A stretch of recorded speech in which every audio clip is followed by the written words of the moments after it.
Hello, magandang gabi pong muli sa ating lahat. Ngayon po ay nandito na naman po akong muli at isa pang video ang ating ituturo sa inyo.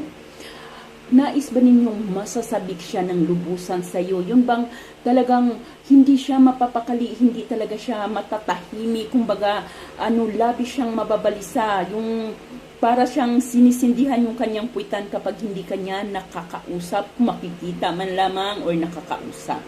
So po ito po ay simpleng pamamaraan, ngunit ang ating higit na kailangan dito ay ang ating enerhiya. Kailangan nakafocus tayo sa ating gagawin at syempre ang ating 100% paniniwala.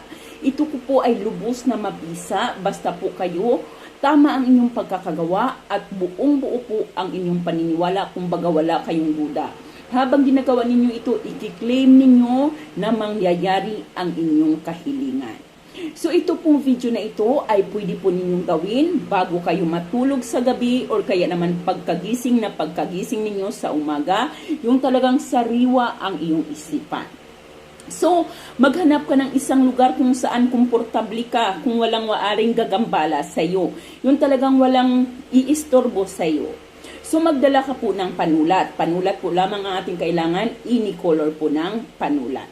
So, kapag nakahanap ka na ng komportabling lugar, doon, kuhanin mo ang panulat at gamitin sa iyong kaliwang kamay. Bakit ba madalas kaliwang kamay tayo gumagawa? Kasi guys, ang ating kaliwang kamay ay konektado ito sa ating mga puso. Kaya dito po natin isusulat.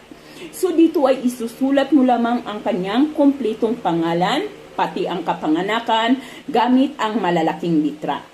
So, malalaking litra po lahat ang ating gagamitin sa sulat mo. So, isusulat mo ang kanyang kumpletong pangalan, pati na rin ang kanyang kapanganakan ng malalaking litra.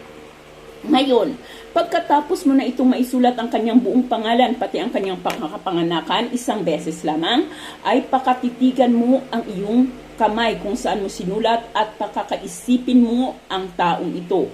I-visualize mo ang mukha ng taong ito. Kapag na-visualize mo na siya, yung parang nasa harapan mo na, saka mo, bigkasin ang kanyang pangalan ng buong puso ng may paglalambing. Yung may paglalambing, yung para bang ikaw ay naglalambing sa kanya. So, halimbawa, ang kanyang pangalan ay si Piolo Pascual. So, bibigkasin mo, Piolo Pascual. Kailangan may damdamin, kailangan may lambing ang iyong pagkakabigkas sa kanyang pangalan. Pagka nabigkas mo na ang kanyang pangalan, ay saka mo ibulong ang iyong mga nais. So halimbawa, saan ka man naruroon, anuman ang iyong ginagawa, ikaw ay hindi mapapakali, ikaw ay lubusang mababalisa at ako lamang ang iyong pakakaisipin. Isang beses lamang po natin itong bigkasin. Isang beses na pagbigkas ng kanyang pangalan at isang beses na pagbigkas nitong iyong kahilingan. Basta muli guys, ang inyong pagkabigkas ay may damdamin at may puso.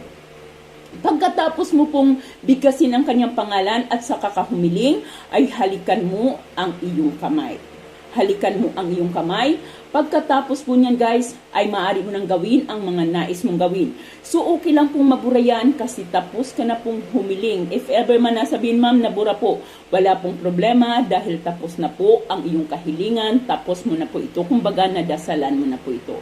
Muli, samahan po ninyo ito ng 100% paniniwala at syempre habang ginagawa mo, damhin mo ang energy ng universe. Ayan po lamang guys, maraming salamat at magandang gabi sa ating lahat.